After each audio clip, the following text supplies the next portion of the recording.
तो आज हम पढ़े श्रीमद् भागवतम स्कंध 6 अध्याय 1 श्लोक संख्या 21। पानिकुब्जेति जह ब्रह्म द्विजः कश्चित् दासीपतिः अजामिलत् नाम्नाश्च सदाचारः भाष्यात् संसर्गभूषितः। पानिकुब्ज नामक नगर में अजामिल नाम का एक ब्राह्मण था, जिसने एक वैश्या दासी से विवाह करके उस निम्न श्रेणी की स्त्री की संगति के कारण अपने सारे ब्राह्मण गुण खो दिए। तो आज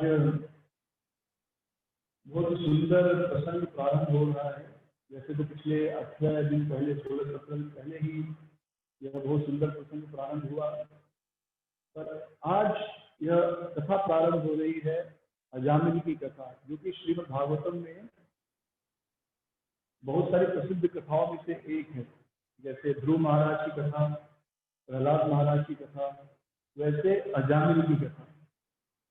और बहुत सारे लोगों के लिए अजामिल एक रोल मॉडल भी है, क्योंकि लोग सोचते हैं कि अजामिल जैसा जीवन जिएंगे, अच्छा पूरा जिंदगी मजा करेंगे और आखिरी में नाम भी ले लेंगे और भगवत धाम चले जाएंगे। तो ऐसी भी सोच जब अजामिल की कथा लोग सुनते हैं तो ऐसी भी सोच मन में विकसित होती है।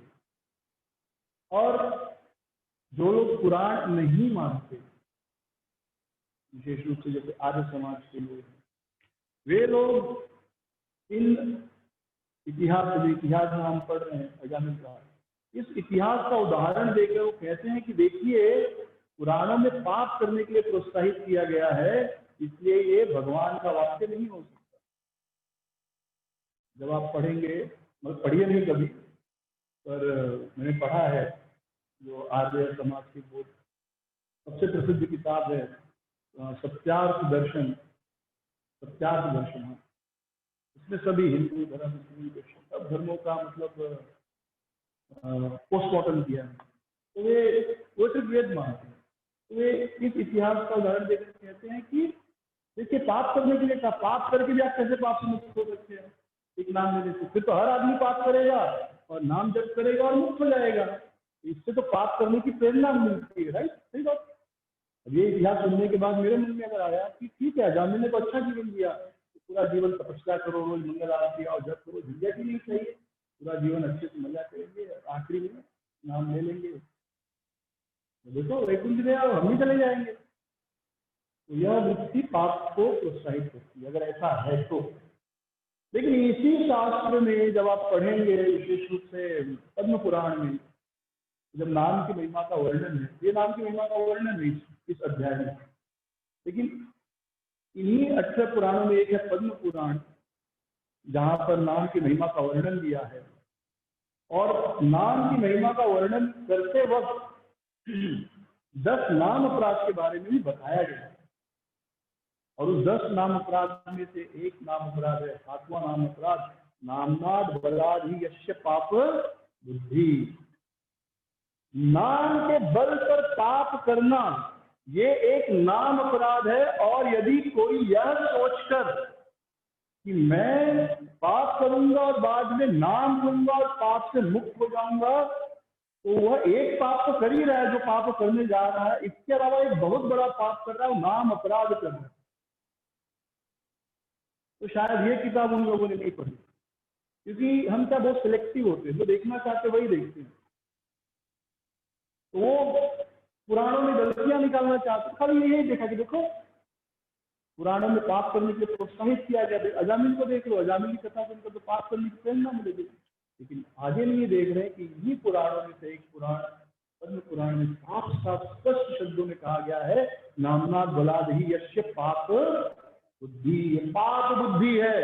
और श्रील प्रभुपाद जी उपदेशामृत के पहले श्लोक के तात्पर्य में शुरुआत ही इस अध्याय के एक श्लोक से करते हैं। परीक्षित महाराज प्रश्न पूछते हैं कि जब पाप का प्रायश्चित कैसे हो और प्रायश्चित करके फायदा क्या है? क्योंकि इसके ठीक पीछे नरकों का वर्णन था, तो नरकों से मुक्ति कैसे हो, कैसे व्यक्ति नरक जाने से बचे, यह प्रश्न पूछा उन्होंने।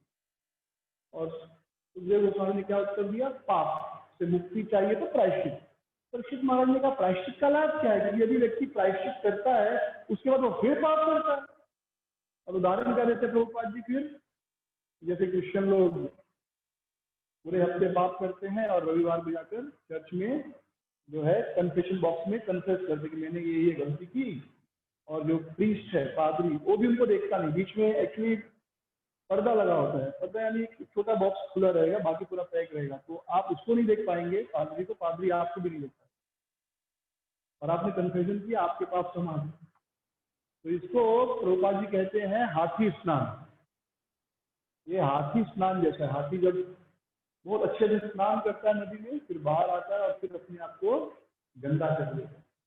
तो वैसे ही हम पूरे अपने पाप किए, फिर मंदिर में गए, मस्जिद में गए, चर्च में गए, प्रार्थना किए, भगवान से अपने पापों की क्षमा मांगे और सोचे कि अब सारे पाप समाप्त हो गए, अब कल से मैं फिर पाप शुरू कर सकता हूँ। तो शास्त्रों में इसकी अनुमति नहीं दी गई है। तो जब कोई आपको ऐसा प्रश्न पूछे कि देखो आपके, क्योंकि ऐसे प्रश्न पूछते हैं लोग जो नास्तिक होते हैं, जो सिलेक्टिव होते हैं, तो हमें तैयार रहना चाहिए, उनको बताना चाहिए। नहीं, इसी पुराण में एक जगह लिखा भी है, नामनाथ बलादी इसके पाप बुद्धि, नाम के बल पर पाप करना ये बहुत बड़ा अपराध है। आप भगवान को, भगवान के नाम को अपना पाप करने में मददगार बना रहे हैं, हेल्पर बना रहे हैं, तो ये सोच ही बहुत बड़ा पाप है। तो पुराण शास्त्र कभी भी हमें पाप करने की प्रेरणा नहीं देते, बल्कि हमें एक उत्साह दे रहे कि ठीक है, जब अजामिल जैसा आदमी जो इतना पापी था वो मुक्त हो सकता है नाम जप करके, जो व्यक्ति सुबह से लेकर रात तक भगवान की सेवा पूजा में लगा है, नाम जप कर रहा है, तो उसका क्या कहना, वो कहाँ जाएगा, उसको क्या गति मिलेगी? ये हमारे लिए इंस्पिरेशन है, एक प्रेरणा है। और जीवन में गलती में अनजाने में जो पाप हो गए, क्योंकि जीवन में हम सब एक बैकग्राउंड से आज के मॉडर्न समय में, इस्कॉन या भगवत गीता पढ़ने के पहले हम अलग अलग बैकग्राउंड से आए, तो बहुत सारे अच्छे बुरे काम किए, मन में ये भी रहता है मैंने कितने पाप किए। यहाँ सुखदेव गोस्वामी कह रहे जो पाप गलती से कर दियो वो खत्म हो जाएगा, ये पूरा अध्याय पढ़ेंगे तो वो सब समाप्त हो जाएंगे, कोई चिंता नहीं, लेकिन आगे पाप नहीं करना है। और बहुत सुंदर गौर लीला में कथा आती है जगाई मधाई की। जगाई मधाई ने जीवन में सारे पाप किए, सारे पाप,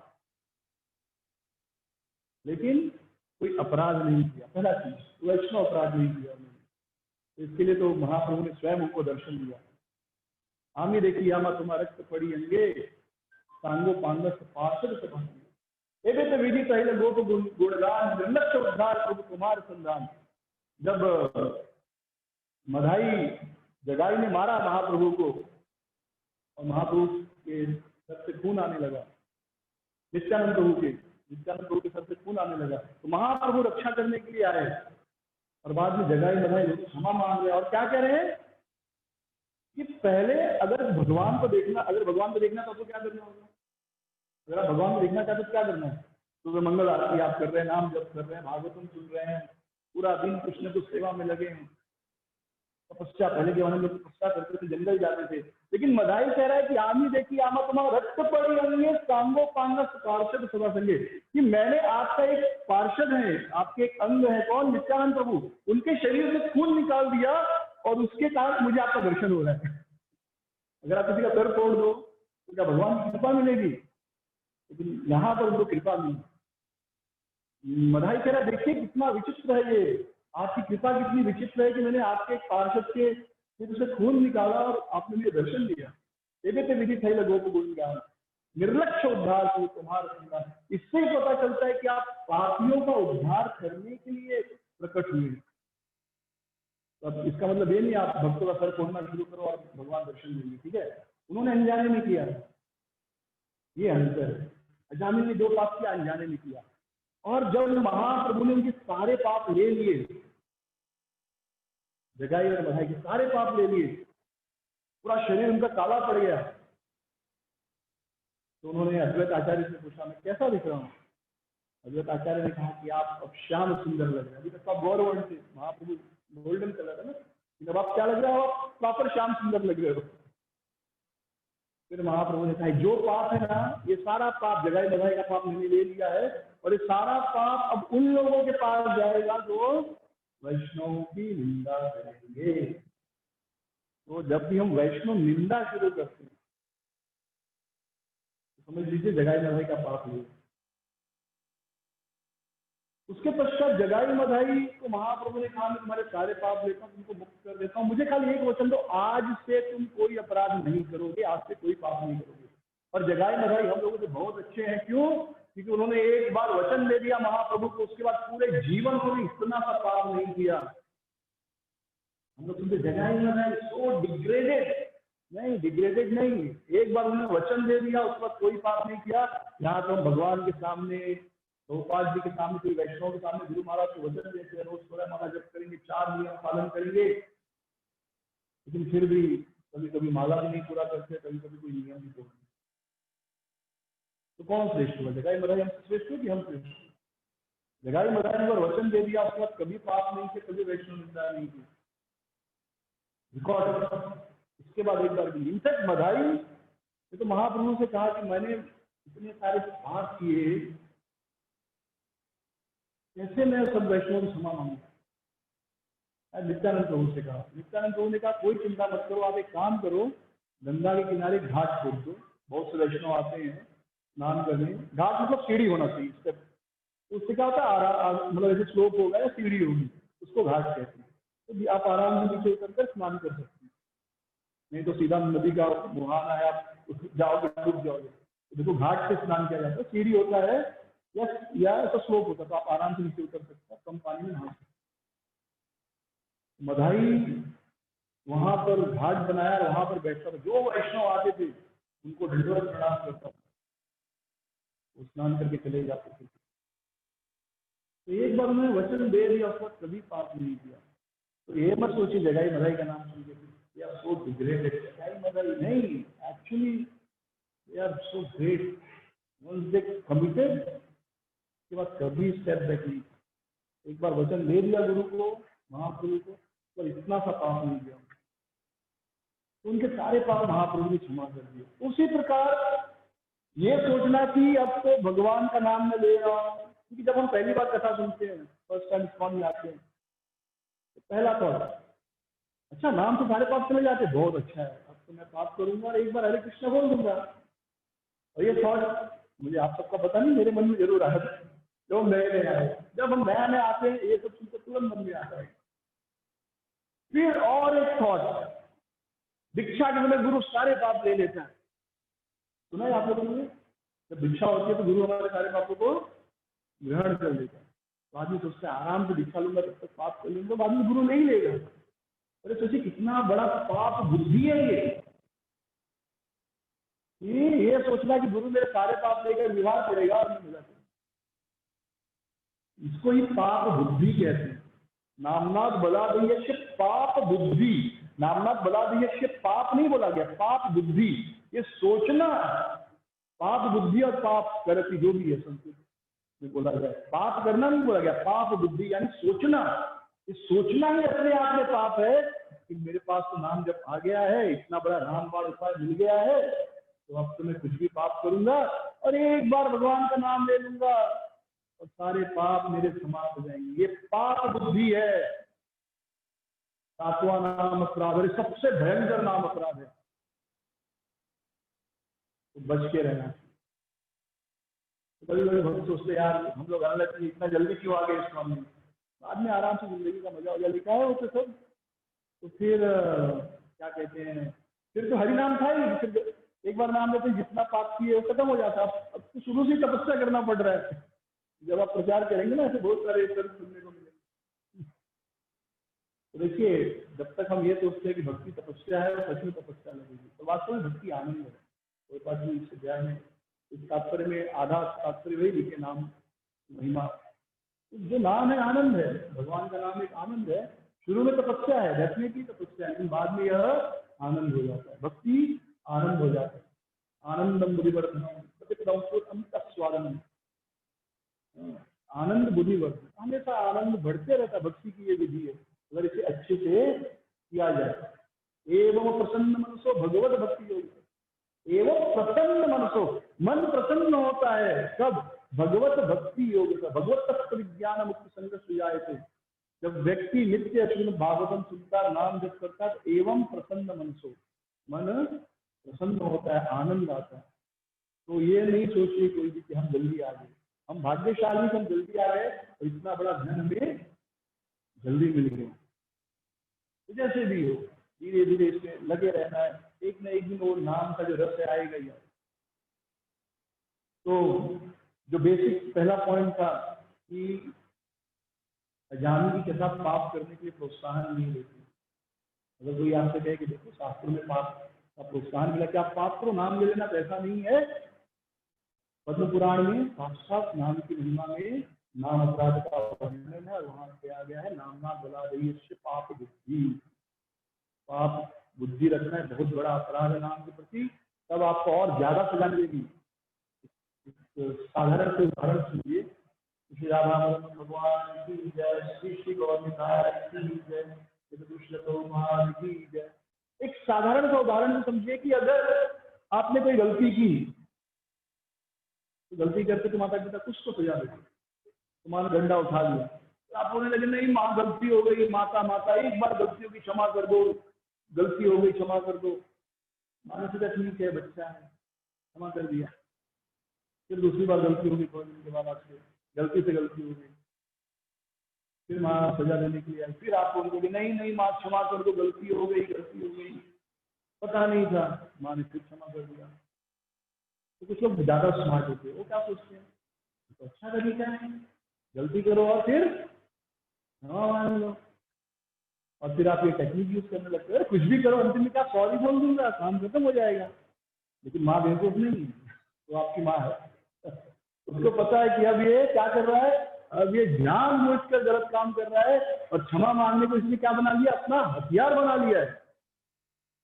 और जिस दिन उसे समझ में आया, उस दिन आपको डबल ट्रिपल 4 गुना पीटेगी, और बोल बोल के पीटेगी कि मेरी करुणा का, दया का फायदा उठाने ज्यादा पीटेगी। ऐसी पिटाई हुई है। तो जब हम ये सोच कर करते हैं कि आपको अच्छा है, माँ दयालु है, कृपा में है, मैं कुछ भी बोलूंगा, दया क्षमा मांगूंगा तो माँ माफ कर दूंगी, इसी को कहते हैं पाप बुद्धि।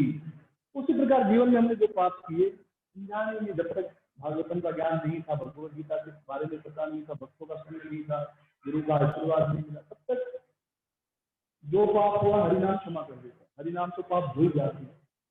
लेकिन आप ये सोच कर कि हरिनाम पाप होएगा, ये सोच कर पाप करेंगे तो 7वां नाम अपराध याद रखिए, नामनाथ बलादि पाप बुद्धि। और इसलिए याद रखिए जगाई मधाई हमसे ज्यादा अच्छे भक्त हैं, क्योंकि उन्होंने एक बार महाप्रभु को वचन दे दिया कि आगे से कोई पाप, कोई अपराध नहीं करेंगे, और उन्होंने जीवन में कोई पाप, कोई अपराध नहीं किया। और हम तो वचन देकर भी कुछ न कुछ गलत करते ही रहते, तो हमें सतर्क होना चाहिए, कम से कम ये नम्रता पर रखनी चाहिए कि भाई जगाई मधाई मुझसे। अब यहाँ पर आज कथा प्रारंभ होती है, तो पीछे के कुछ श्लोकों में जो है भक्ति की महिमा का वर्णन करते हैं सुखदेव गोस्वामी, और बहुत सुंदर श्लोक है। सब क्षीणो ही अयम लोको पंथा क्षेमा तो भया सुशीला साधो यत्र नारायण परायण। इस सुशील और सर्वोत्तम गुण से युक्त शुद्ध भक्तों के द्वारा पालन किया जाने वाला यह मार्ग निश्चित ही सद्री चीनो एवं लोग को क्षेमा पंथा असुतो भयात, यह सबसे श्रेष्ठ रास्ता है असुतो भयात। यहाँ पर कोई भय नहीं, इस रास्ते पर कोई डर नहीं। भक्ति एक ऐसा रास्ता है जिसमें कोई डर नहीं।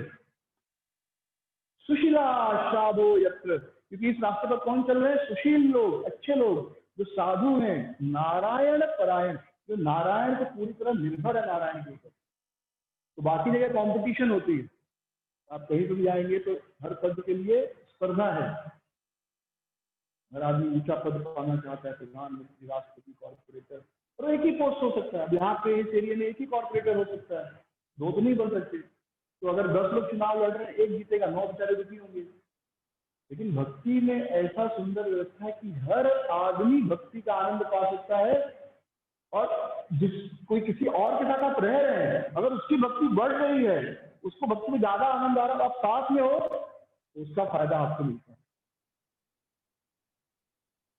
तो भक्ति की इतनी सुंदर विधि है कि आपको इससे किसी चीज पर निर्भर रहने की आवश्यकता नहीं, क्योंकि आपका माला, आपकी जिह्वा, ये 2 चीज पर किसी का नियंत्रण नहीं है। इस पर केवल आपका नियंत्रण है। और कोई भी, चाहे वो आपका टेम्पल प्रेसिडेंट हो, चाहे आपका टेम्पल कमांडर हो, चाहे आपका हेड ऑफ डिपार्टमेंट हो, चाहे आपका डीजीसी हो, कोई ये नहीं कह सकता कि आप माला जप मत करो। कोई आपसे नहीं कहेगा। ठीक है, आप कम पढ़े लिखे, ज्यादा पढ़े लिखे, उसके हिसाब से सेवा अलग अलग हो सकती है, लेकिन माला का जो आनंद है और उसमें ही आनंद है, वो आनंद आपसे कोई छीन नहीं। वो आनंद आपके पास है, आपका अपना है, और उसमें आप आगे बढ़िए ना। 16 का 32 कीजिए, 32 का 64 कीजिए, कौन रोकने वाला है? ये रास्ता ऐसा है, सुशीला साधो यत्र तद्री चीनो ही अयम लोके क्षेमा पंथा। अयम लोके, इस संसार में केवल यही एक क्षेमा पंथा, एक ऐसा रास्ता है, पंथ है, क्षेमा, शुभ, आनंदमय, मंगलमय, असुतो भया। तो इस रास्ते पर कोई डर नहीं। लॉकडाउन चल रहा था, शुरू के 2-3 महीने तो हर आदमी डरा हुआ कोरोना के पीरियड में। अब तो आप बाहर देखिए, लोग बिना मास्क भी दौड़ रहे हैं, तो उधर चला गया है। लेकिन शुरू के 2-3 महीने हर आदमी इतना डरा हुआ है, जबरदस्त, कोई घर से बाहर निकलना नहीं चाहता। इनफैक्ट मैं सब्जी लेने गया था, शुरू की बात बता रहा हूँ, शुरू के पहले दूसरे महीने, और गलती से एक आदमी या स्त्री से मुझे याद नहीं, से बगल में खड़ा, बगल में इतना दूरी था, इतना कॉन्शियस था कि भाई जो भी है दूर, इतना दूर था, नॉर्मल जैसे हम खड़े होते खड़ा हो गया। हाँ, इमीडिएटली वो आदमी, अरे दूर हो दूर हो दूर हो, जैसे अछूत होता है ना, अछूत को पता, दूर हो दूर हो दूर हो दूर हो। मेरे को पहले समझा नहीं क्या हो रहा है, फिर मैं कहा ओ कोरोना चल रहा है, कोविड चल रहा है। दूर हो गया मैं। इतना डर, मतलब कोरोना नहीं, कोबरा आ रहा है। अगर अगर यहाँ कह दिया जाए कि एक भक्त को कोरोना है, उसके आसपास वाले भाग जाएंगे अभी। जैसे कोरोना नहीं होता, कोबरा आ रहा है। इतना डर था। तो मैं ऐसे सोच रहा था कि सबसे ज्यादा कौन डर रहा है?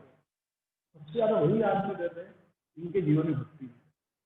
क्योंकि भक्त को कहीं ना कहीं शुरू में सबको डर लगता है, लेकिन एक समय के बाद स्थिति आती है कि भक्त सोचता है ठीक है, अगर मरना ही है तो भी तो मैं भगवान का नाम तो ले रहा हूँ, मेरा डेस्टिनेशन अच्छा है, मेरी गति अच्छी है, ये मरने के बाद भी मैं कोई नरक नहीं जाने वाला।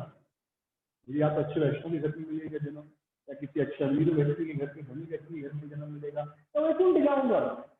जो भी भगवान की इच्छा होगी, हमारे जैसा भजन साधन होगा, लेकिन उसका डर डेफिनेटली कम होता है, वो डरता नहीं। शुरू में हम पहली बार जब मौत वाली सुनते हैं, हम सब डरते हैं, लेकिन थोड़े समय के बाद डर समाप्त हो जाता है। हम जानते हैं कि नाम जप करने और ज्यादा जप करने लगते हैं, और ज्यादा भजन करने लगते हैं, और ज्यादा नम्र हो जाते हैं। अगर हमको सबको पता चले आज कि आप कल मरने वाले हैं, आप देखिए जिस व्यक्ति से आप बात नहीं करते उसके पास भी जाएंगे, उससे क्षमा मांगिए, मैंने जो भी आज तक अपराध किया मुझे क्षमा कर दीजिए, कल मैं मर रहा हूँ, आशीर्वाद दीजिए कि मेरी गति अच्छी। तुरंत नम्रता का भाव आ जाएगा, तुरंत जितना ईगो है सब साइड हो जाएगा। मृत्यु एक इतनी शक्तिशाली चीज, अगर हमें पता चल जाए कल मैं मरने वाला हूँ, परसों मरने वाला, देखिए आपको कोई भक्त दुश्मन नहीं लगेगा, सारे भक्त आपको एकदम लगेंगे कि यही मेरे उद्धारक। आप सबको दंडवत प्रणाम करेंगे, जिनमें 10-10 बार दंडवत प्रणाम करेंगे, सबसे ही कहेंगे आशीर्वाद हो। ये नहीं सोचेंगे नया भक्त है, एक दिन का भक्त है, कांग्रेगेशन धर्मचारी में सन्यासी है कि गृहस्थ है कि ब्रह्मचारी, कुछ नहीं सोचेंगे। इतना नम्रता आ जाता है। अभी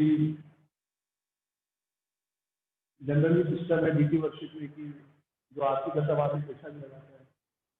मैं कुछ दिनों से देख रहा हूँ, कुछ भक्त हैं, 3-4 भक्त आरती के बाद कोई और पैसा लगा। सन्यासी ठीक है, पर बाकियों को ऐसा नहीं करना चाहिए, स्पेशली जब तक हम ब्रह्मचारी है या गृहस्थ है, जवान है, हमारे हाथ में ताकत है। क्योंकि जब हम किसी पोजीशन पे आ जाते हैं, एचओडी बन जाते हैं, कभी गौर सेवा, तब ऐसे ही नम्रता खत्म हो जाती, बहुत कम हो जाती है, झाड़ू की इच्छा तो भूल जाती है। तो कम भगवान के सामने झाड़ू लगा सकते हैं। परसों कथा थी राजा प्रताप रुद्र जी, प्रताप रुद्र राजा भगवान के सामने झाड़ू लगाते थे नौकर बन के, हम कुछ नहीं, हमको लगता नहीं मेरे सामने। तो परंपरा पता नहीं कैसे शुरू हो गई, पर शुरू हो गई यहाँ पर। योग में मैं इतना साल तक कभी नहीं देखा, कहीं भी नहीं देखा, खाली सन्यासी रहता तो पैसा लगाता है। तो कोई भक्ति ये नहीं रहे सन्यासी जी, और उनका उम्र भी हो गया है ज़्यादा, 60-70, ठीक है, जिसको समझता है वो ठीक है। बट हम 40 साल के, मैंने देखा 35-40 साल के भक्त को आज की गति से लेकर दूसरा पैसा लगा। तो ये तभी ख्याल नहीं आया, जो प्रताप रुद्र महाराज की कथा कह रहा था तब मुझे स्मरण है। देखो प्रताप रुद्र राजा है, तो भगवान के सामने झाड़ू लगा रहे, और उसमें उनकी शादी टूट गई थी। नहीं, प्रताप रुद्र पुरुषोत्तम देव, उनकी शादी टूट गई थी, आप उनकी कथा सुनी होगी। तो भी वो बोले नहीं शादी टूट गई लेकिन मैं झाड़ू तो लगाऊंगा, राजा का तो मैं नौकर ही हूँ ना, तो भगवान के सामने हम बड़े। तो कहीं नम्र होने का मौका मिलता है तो हाँ, तो नम्र होने का प्रयास करना, भगवान के सामने कोई कुछ नहीं। तो मृत्यु से वही डरता है जो भक्ति नहीं कर रहा है। तो हम बहुत सौभाग्यशाली, भक्ति का मौका मिला है और यही एक शुभ रास्ता है। तो आप देखेंगे भागवतम का 19वां अध्याय पहला स्कंद, जब सूत इत्यादि ऋषि एक के बाद एक सुंदर श्लोक वर्णन करते, भक्ति की महिमा का वर्णन करते हैं। उसी प्रकार ये कथा प्रारंभ होने के पहले 20वां श्लोक नहीं पर 21वां श्लोक देखेंगे। 21वां श्लोक, 20वां, 21वां, सॉरी 19, 18, 17, 16 सारे श्लोक जो है हृदय को एक विशेष संतुष्टि देते हैं। जब आप इन श्लोकों को पढ़ते हैं तो श्लोक मतलब खाली अनुवाद नहीं पढ़ना, श्लोक का रस आस्वादन करने, श्लोक और उसका जो वर्ड टू वर्ड मीनिंग वैसे पढ़िए एक बार, अब देखिए एक अलग आनंद आएगा। भले 2-3 श्लोक ही पढ़िए लेकिन वो 2-3 श्लोक अनुवाद के साथ पढ़ने का, वर्ड टू वर्ड मीनिंग के साथ पढ़ने का कोशिश, अब देखेंगे एक विशेष अंदर हृदय में भावना जागृत हो। वह जो रास्ता है सुशीला साधो यत्र नारायण परायण, वो रास्ता यहाँ पर वह कथा शुरू होती है। तो भक्ति करके कोई पापों से मुक्त हुआ है? हाँ हुआ है ना। कौन है? अजामिल। इसके पहले भी कथा आ चुकी है एक भक्त की, भक्ति का प्रभाव। कौन है? नारद मुनि, प्रथम स्कंद में। वो भी अपना अपना खुद का उदाहरण देते हैं नारद मुनि, और यहाँ पर सुखदेव गोस्वामी का उदाहरण दे रहे हैं अजामिल का। तो कथा प्रारंभ होती है कान्य कुब्ज नगर में, यानी आज का जो कान जो है पहले कन्नौज कहलाता था, पहले कन्नौज या कान्य कुब्ज कहते थे, वहां की यह कथा है। तो भागवतम में स्वर्ग की कथा है, पाताल लोक की भी कथा है, क्षीर सागर की भी कथा है, अलग अलग ब्रह्मांडों की कथा है। सारी कथा पृथ्वी की है ऐसा नहीं है। ये कथा पृथ्वी पर हुई है लेकिन समुद्र मंथन पृथ्वी पर नहीं, और क्षीर सागर में हुआ। तो ऊपर के स्वर्ग लोक की कथा है, हिरण्यकशिपु की कथा पाताल लोक की है, तो अलग अलग स्थानों की कथा है। ठीक है, तो ये कथा कान्य कुब्ज की है, पृथ्वी पर की कथा है। तो अजामिल ब्राह्मण था, एक ब्राह्मण था, लेकिन उसने सारे ब्राह्मण गुण खो दिए। क्यों खो दिए? नष्ट सदाचारो दास्या संसर्ग दूषित। दास्या जो दासी या वैश्या के संसर्ग, उसके संपर्क में आकर दूषित हो गया और उसने सारे जो सदाचार है, सत आचार, तो सारे सत आचार खो दिए। तो अजामिल का जब आप सत आचार पढ़ेंगे तो हैरान हो जाएंगे। अजामिल में जितने गुण हैं, 56 और 57 श्लोक इसी अध्याय का, इसमें अजामिल के गुणों का वर्णन है। अब अगर इसमें से आधे भी गुण हमारे अंदर होंगे तो सोचिए हम बड़े महान होंगे। अयम ही संपन्न श्रील वित्त गुणालय वित्तो मृददांत सत्यवांग मित्र विक्षसु गुरुवन्य तिथि वृद्धाना शुश्रूषु अंतहित सर्वभूत सुहृत साधु अमित वागन सूयक अनसूयक। तो कितने सारे गुणों का वर्णन है कि अयम ही श्रुति संपन्न। श्रुति संपन्न मतलब वह वैदिक ज्ञान में एक्सपर्ट था, सारे वेद पुराण उसने रट डाले थे, घोल कर पी गया था, हम बोलते ना, घोल कर पी गया था। श्रुति संपन्न। फिर श्रील वित्त गुणालय, और उसका जो चेतना थी श्रील वित्त, सारे प्रकार के सदाचारों का उसका भंडार था, उसका चेतना। फिर धृतवृत्त, वह वैदिक आश्रय जो वैदिक नियम एकदम कड़कता पूर्वक पालन करता था। फिर मृदु नम्र दांत, दांत मतलब पूरी इंद्रियां उसके नियंत्रण में थी। सत्यवाक, कभी झूठ नहीं बोला उसने जीवन में, सत्यवाक। मंत्रवित्त, सारे मंत्र परफेक्ट रिसाइट करता था, एक शब्द लंबा खींचना है छोटा खींचना है, जैसे ऋग्वेद के मंत्र होते हैं उसमें नियम होता है, कोई मंत्र लंबा जाता है, कोई शब्द लंबा खींचना होता है, कोई शॉर्ट में खत्म हो जाता है, लॉन्ग शॉर्ट। जैसे हरे कृष्ण महामंत्र में भी गुरुजन प्रभु लिखते हैं कि हरे में रे क्या है? लॉन्ग है, हरे कृष्ण, और क्री और रा लॉन्ग है। रे लॉन्ग है और क्री और रा लॉन्ग है। हरे कृष्ण, क्री लंबा बोल रहे, हरे राम, रा लंबा बोलते हैं, म शॉर्ट है। तो हर मंत्र को पढ़ने का एक स्टाइल होता है। जैसे हम लोग शास्त्र पुरुष सूक्त पढ़ते हैं जब यज्ञ करते तो सहस्रशीर्षा पुरुषः। देखिए शीर्षा लंबा है, लंबा हो गया। तो ऋग्वेद के मंत्र ऐसे शॉर्ट लॉन्ग होते हैं, तो महामंत्र भी ऐसे हरे कृष्ण हरे, लंबा जा रहा है, रे छोटा हो रहा है, श्री और राम छोटा हो रहा है, लंबा हो रहा है, हरे कृष्ण। तो पात्र सुनिए उसमें भी ऐसे हरे कृष्ण कृष्ण कृष्ण। तो क और रा लंबा होता है और म और ड शॉर्ट है और ह शॉर्ट है, रे लंबा है। तो मंत्र भी सभी मंत्र बड़े शुद्धता से बिना किसी गलती के उच्चारण करता था वह। शुचि एकदम स्वच्छ रहता था। मतलब पूजा आरती के लिए जैसे नहाना पड़ता है ना, अगर आप दिन में 3 आरती करते हैं तो आप थक जाएंगे, क्योंकि हर आरती के पहले एक्चुअली नहाना पड़ता है। और आरती के बाद जब आप नया कपड़ा पहनते हैं तो कपड़ा कोई छूना नहीं चाहिए। पुजारी से बात थोड़ा टफ रहता है इस मामले में, अगर आप फॉलो करें तो। नहीं फॉलो करें तो फिर इसी कपड़े में उतरी नहीं या चले गए फिर आगे, बस ये कपड़े में एक बार बैठ गए आसन पर या तो एक दो लोग शूज या can not enter into deity altar में जाना है, then this should not be touched by anyone, in fact you should not be touched by anyone. अगर आप लोगों ने परम पूज्य गोपाल सिंह गोस्वामी महाराज को नोटिस किया होगा, नहाने के बाद निकलते रास्ते में कहीं नहीं रुकते और किसी को अपने आप को मतलब ऐसा कोई टच भी नहीं करे। मैंने एक दो बार भक्त लोग बताते नहीं, महाराज बहुत नोटिस करते, कोई उस समय छूना नहीं। जब कपड़ा एक बार छू गया तो फिर डीटी में जाने के लायक नहीं रहेगा। बाकी सेवा ठीक है, डीटी में आप नहीं जा सकते, इतना प्योरिटी होता है, इतना शुद्धता से। इसलिए अगर आप 2-3 आरती कर रहे हैं दिन में, मतलब आप श्योर टू गेट अहेड, अगर आप अच्छे से फॉलो कर रहे हैं। 4 आरती जिसका जैसा सामर्थ्य हो। तो शुचि मंत्रवित्त शुचि, गुरु अग्नि अतिथि वृद्धा नाम, और गुरु अग्नि अतिथि और वृद्ध जो घर के बड़े बुजुर्ग सबका बड़े प्रेम से सम्मान करता था। शुश्रूषु उनकी सेवा में लगा रहता था। किसके? अग्नि की सेवा में, यानी यज्ञ वगैरह नियमित रूप से करता था। गुरु की सेवा में लगा रहता था, जो अतिथि आए, अतिथि देवो भव, अतिथि की सेवा में लगा रहता था। और वृद्धा नाम, और जो वृद्ध हैं, वृद्ध यानी कौन? घर के बड़े बूढ़े, माता पिता। मैंने बहुत से भक्तों को देखा, कांग्रेगेशन की बात करूँ, यहाँ पर रह गए उनका बात करूँ। सासू माँ भूखी है, नहीं मुझे मंदिर का सेवा है। हाँ, या माँ या पति भूखा है, नहीं मुझे मंदिर में सेवा करना, या बच्चा तकलीफ में, पति को नहीं मुझे मंदिर जाना। तो ये लोग अवर्स हो जाते हैं ऐसे लोग। फिर ऐसे फैमिली में भले आप भक्त बन जाओ, बाकी लोग बहुत नेगेटिव विचार करते हैं इस्कॉन के बारे में। तो मैंने प्रैक्टिकली देखा और सुना है। तो भक्ति में सबसे पहला परिवर्तन आना चाहिए कि और अपने घर वालों से प्रेम बनना चाहिए, लेकिन भक्त के रूप में। इन सबको कृष्ण ने मुझे दिया है, तो इनको भी भक्त बनाना है। और कब भक्त बनेंगे? जब हमारा आचरण और अच्छा बनेगा। अगर आचरण बिगड़ गया तो बन गया, इसको जाके बिगड़ गया ये। लेकिन अगर हमारा आचरण और अच्छा होगा तो दिखता ही बोलेगा, अरे वाह पिताजी तो पहले कितने अच्छे हो गए, पहले डांटते थे, डांटते नहीं, कम डांटते, मेरा पति कितना सुधर गया, उसको भी अच्छा लगेगा मंदिर आना। लेकिन आप हर चीज में महाभारत कर देंगे तो इस्कॉन को दुश्मन मान लेंगे वो लोग। जो भी है उल्टा सीधा। वृद्धा नाम, घर के बड़े बुजुर्गों का शुश्रूषु सेवा करता था।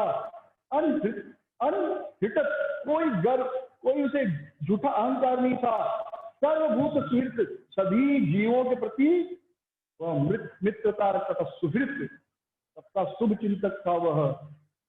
साधु, अच्छे स्वभाव वाला था। साधु मतलब अच्छे स्वभाव वाला, साधु मतलब दाढ़ी वाला नहीं। हाँ, कुमार से स्वरूप तो क्या है, यही थे बलभद्र भट्टाचार्य। कुमार उसमें जो बड़ा पंडित साधु आर्य, पंडित अलग होता है, साधु अलग होता है, आर्य अलग होता है। पंडित यानी ज्ञानी, जिसको शास्त्रों का ज्ञान है। साधु यानी अच्छा व्यक्ति, जो हर जीव के प्रति प्रेम भाव रखता है, सबसे अच्छा व्यवहार होता है साधु। हो सकता है साधु पंडित नहीं हो, यानी उससे शास्त्रों का ज्ञान नहीं हो, और हो सकता है पंडित साधु नहीं, यानी उसको सब शास्त्र ज्ञान है लेकिन अच्छा व्यवहार नहीं कर रहा है। और फिर आर्य, आर्य मतलब one who knows how to behave based on time, place and circumstances, उसे कहते आर्य। देश काल परिस्थिति के अनुसार कैसे व्यवहार करना है जो समझता है, उसे कहते आर्य। अब किसी घर में मृत्यु हो गया, बोलो अरे जाता है कौन सा है, नैनम चिंदन की शस्त्राणी नैनम धरती पाओ, ये सब प्रार्थना है, कोई रोमरा नहीं। तो वो आप सही बात बोल रहे हैं लेकिन गलत जगह पे बोल रहे हैं। हाँ, बात सही है लेकिन गलत जगह। उस समय बल्कि आप भी रो दो आंसू तो उनको भी अच्छा लगेगा। और बाद में जब नॉर्मल मौका मिलता है 1-2 दिन के बाद, तब समझाइए उनको अच्छे। लेकिन उस समय या किसी का जन्मदिन आप बोलो ये सब शरीर की चेतना है, क्या जन्मदिन, 1 साल शरीर और बूढ़ा हो गया, आप मृत्यु के 1 साल और करीब आ गए। वो बेचारा 10 दोस्तों को बुलाया है, सब खुशी वाले मौके में आनंद मनाने के लिए जमा हुए और आप उनको डिप्रेस कर दे रहे तो आर्य मतलब कहाँ पे किससे क्या बोलना चाहिए, कब क्या कैसे कहाँ पर, इसे कहते हैं आर्य। और सुस्निग्ध मतलब प्रेम होना, जैसे भगवान से या जो आपके गुरु है या जो भक्त साथी है उनसे प्रेम होना, सुस्निग्ध, उनके प्रति स्निग्ध भावना रहना। स्निग्ध मतलब प्रेम, कोमल हृदय। वो साधु भी था, अच्छे स्वभाव वाला था, सुहृद, सभी जीवों का मित्र था, मित्रवाद। और मित्र मतलब कम बोलता था, वाक मतलब बोलना, जितना जरूरत उतना ही बोलता था, दिन भर कचर पचर नहीं करता था। और अनसूय का, किसी से ईर्षा नहीं करता था। अब बोलिए इसमें से कितने गुण हमारे लिए? और अब बोलिए अजामिल मतलब क्या? अब ये सब सुन के हमको लगे यार अजामिल की योग्यता के आगे तो हम कुछ नहीं है, ये अजामिल के गुण थे। लेकिन फिर सबसे बड़ा दोष, प्रभुपाद जी पहली लाइन लिखते हैं, उसे इतनी योग्यता लेकिन पहला दोष, स्त्रियों के साथ अवैध संबंध होने का दोष यह है कि इससे सारे ब्राह्मण गुण चले जाते। इतने सारे गुण और एक दोष, कौन सा एक दोष? इलिसिट रिलेशन, इसमें 4 है ना, no meat eating, no illicit sex, no intoxication, no gambling. 4 नियम क्यों दिया गया? और चारों नियम, जब एक 4 गलत काम व्यक्ति करता है तो उसका मन कभी स्थिर नहीं रह सकता, उसका मन में हमेशा चिंता रहेगी, और मन में जब चिंता रहेगी तो कभी वह कृष्ण के नाम को ठीक से ले नहीं पाएगा, और जब कृष्ण का नाम ठीक से आप लोगे नहीं तो कृष्ण हृदय में प्रकट नहीं होंगे। जैसे मांस खाता है, नॉनवेज खाने के लिए बकरा, बकरी, मुर्गा, भैंस जो भी है, ऐसे दर्द से काटा जाता है, किसी का खून बह रहा है, आप देख रहे हो और आप कुछ फर्क नहीं पड़ रहा है, यानी आपका हृदय कठोर है। मैं आपको गारंटी कहता हूँ, अगर हमने कहा जितने भक्त बैठे हैं और साधारण रूप से कुछ भक्त अगर खून देख लेना तो उनको उल्टी आ जाएगी। अगर हम लोग किसी को खून बहता हुआ देख लेना, रास्ते पे एक्सीडेंट देख लेना, वो सब अंदर का बाहर निकल जाएगा हमारा। बचपन में अगर मैं किसी चूहा हुआ गुरु पे मरे हुए देख लेता था स्कूल से आते वक्त, तो कहीं स्कूल से आते जमीन रोड पर दिखता था, 3-4 दिन तक मैं खा नहीं पाता था, खाते वक्त भी याद आता था, पूरा जबरदस्ती खाना पड़ता। सोचिए जो लोग खा रहे खून बह रहा, तड़प रहा, वो खा रहे, तो कितना कठोर हृदय होगा उनका। और ऐसे कठोर हृदय में कृष्ण आएंगे। इलिसिट रिलेशन, अवेयर, आप अपने पत्नी से छुपाना पड़ेगा अगर शादीशुदा है तो। अगर मंदिर में रहते तो अपने टेम्पल कमांडर से, टेम्पल प्रेसिडेंट से, अपने एचओडी से छुपा कर, फिर वो स्त्री जिसकी बेटी है या जिसकी पत्नी है उससे छुपा कर, इतना भय होगा मन में, इतना मन में डर होगा, इतना डर वाले मन से क्या भजन होगा? और इतना मन डरा हुआ है तो क्या कृष्ण हृदय में आएंगे? फिर इंटॉक्सिकेशन, नशा वाला आदमी, तो आप नशे में तो आदमी नहीं कर सकता। और जुआ मतलब हारूंगा की जीतूंगा, हमेशा चिंता रहेगी, और जब मन में हमेशा चिंता रहेगी कृष्ण कहाँ से हृदय में आएंगे? जब ऐसे ऐसे हिल रहा है मन, अरे अभी हारूंगा कि जीतूंगा। तो वेदों में कहा गया है कि जीव इन 4 चीजों के इस संसार में आता है। 4 मुख्य इच्छाएं होती है, to enjoy sex life, to create progeny, to accumulate wealth, and 4th is to glorify oneself for all these activities.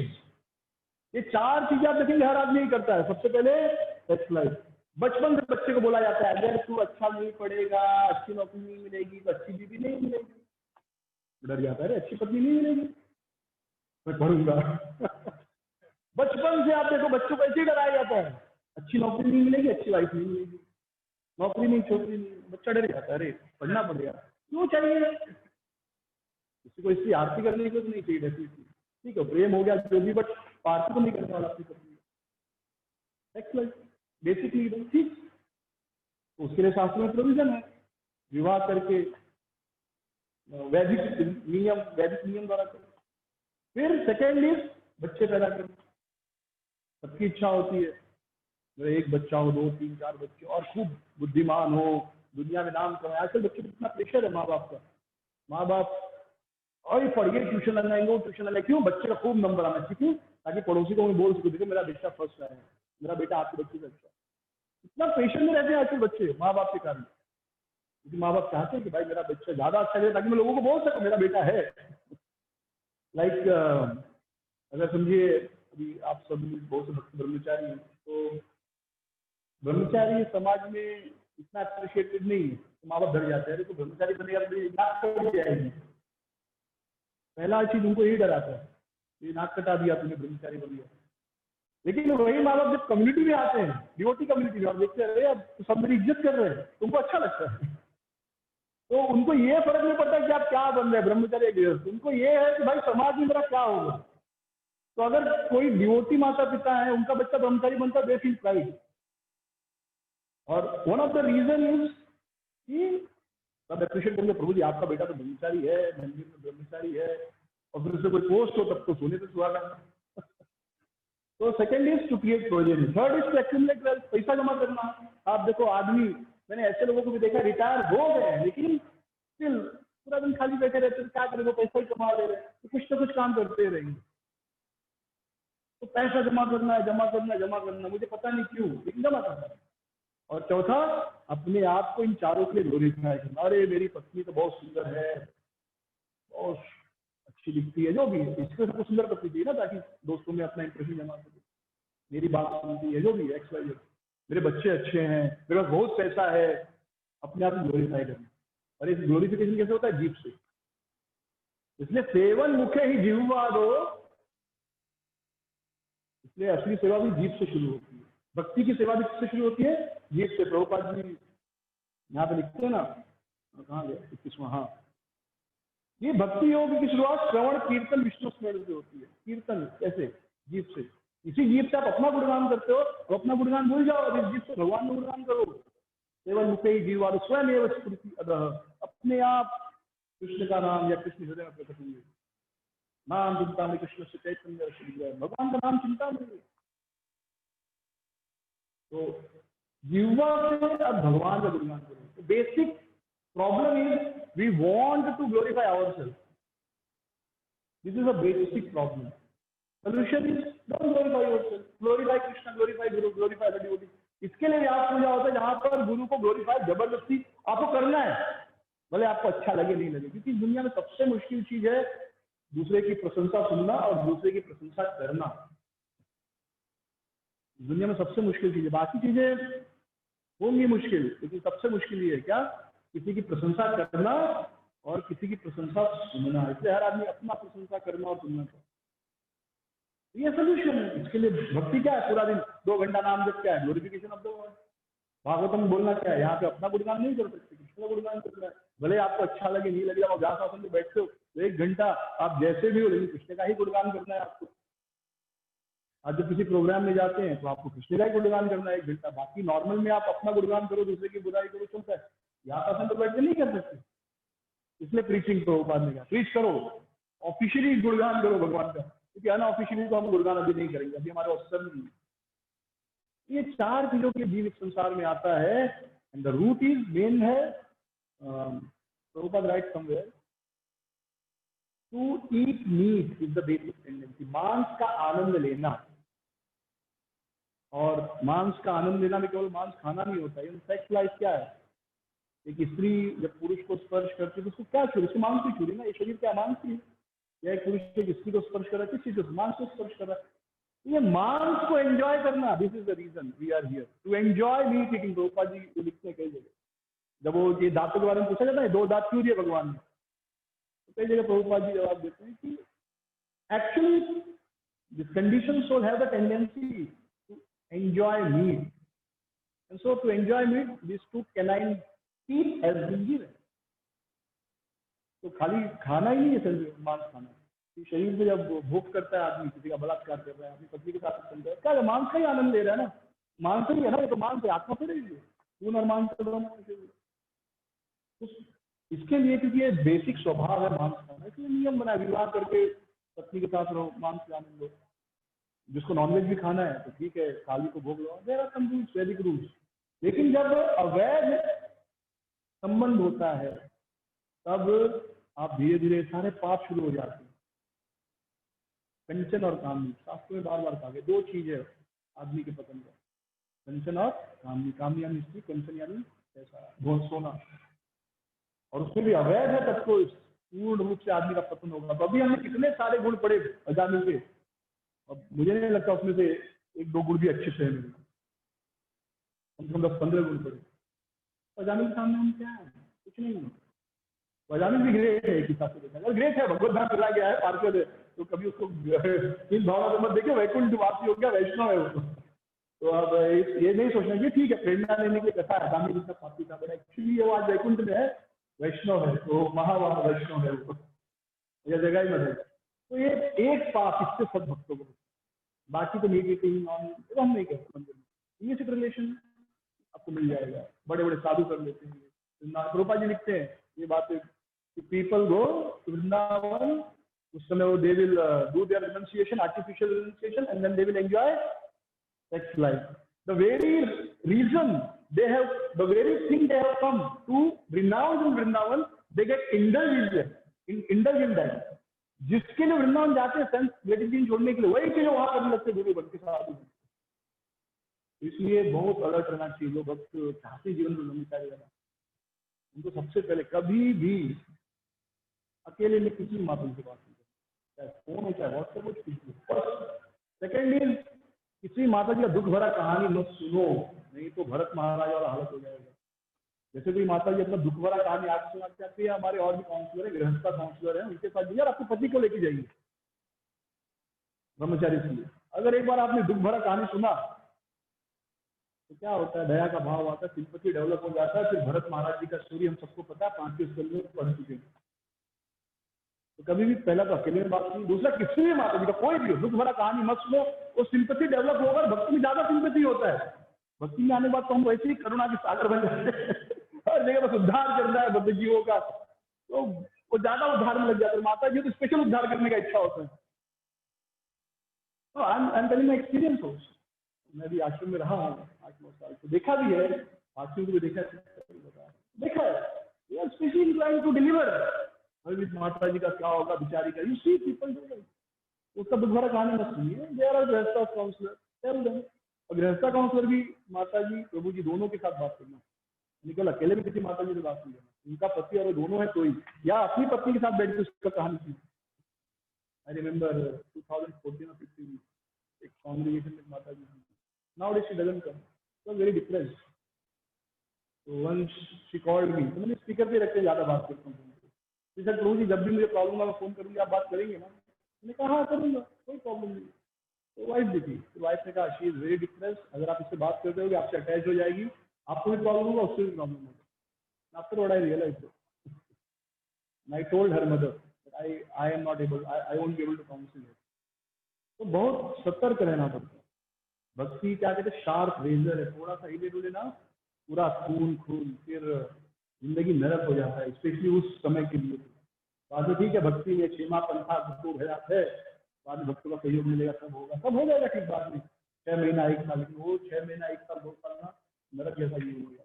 तो अगर आप सच में संभल के चलना चाहते हैं तो be careful, never talk to any mata ji when you are alone और शी इज, अकेला में तो कभी नहीं, सब है यहाँ बात कर लो। सेकंड, किसी का दुख भरा कहानी मत सुनो प्लीज, अगर आप चाहते हैं कि ब्रह्मचारी रह के भक्ति करना। नहीं तो मानिए Bharat Maharaj, we will become second Bharat Maharaj. तो वेरी नाइस पर्पट, हमने प्रभुपाद जी हरिनाम का महिमा बताते हैं, यह अजामिल जैसा व्यक्ति भी हरिनाम की महिमा से उसका उद्धार हो जाता है। तो अजामिल के इतने सारे गुण थे, लेकिन फिर भी उसका पतन हो गया। और दूसरी तरफ अगर हम भक्ति करें, जैसे हरिदास ठाकुर हरिनाम जप करते थे, तो साक्षात माया देवी आई, 3 days शी वाज अलोन। माया देवी मतलब कितनी सुंदर होगी आप सोचिए, माया देवी की सुंदरता आप कल्पना भी नहीं कर सकती, ये संसार में कोई सुंदर स्त्री होगी नहीं। And 3 days she tried to seduce Haridas Thakur. 3 दिन हरिदास ठाकुर को, हम तो 1 मिनट में पिघल जाएंगे, अकेले में कोई औरत आया प्रपोज करे, मुश्किल होगी। माया देवी जैसे सुंदर औरत होगी तो सोचो ही मत। 3 days she tried to seduce and he was like, मेरा जब होने दो फिर आपका इच्छा पूरा करूंगा। तो प्रभुपाद जी एग्जाम्पल बार बार देते हैं, भक्त लोग भी देते हैं।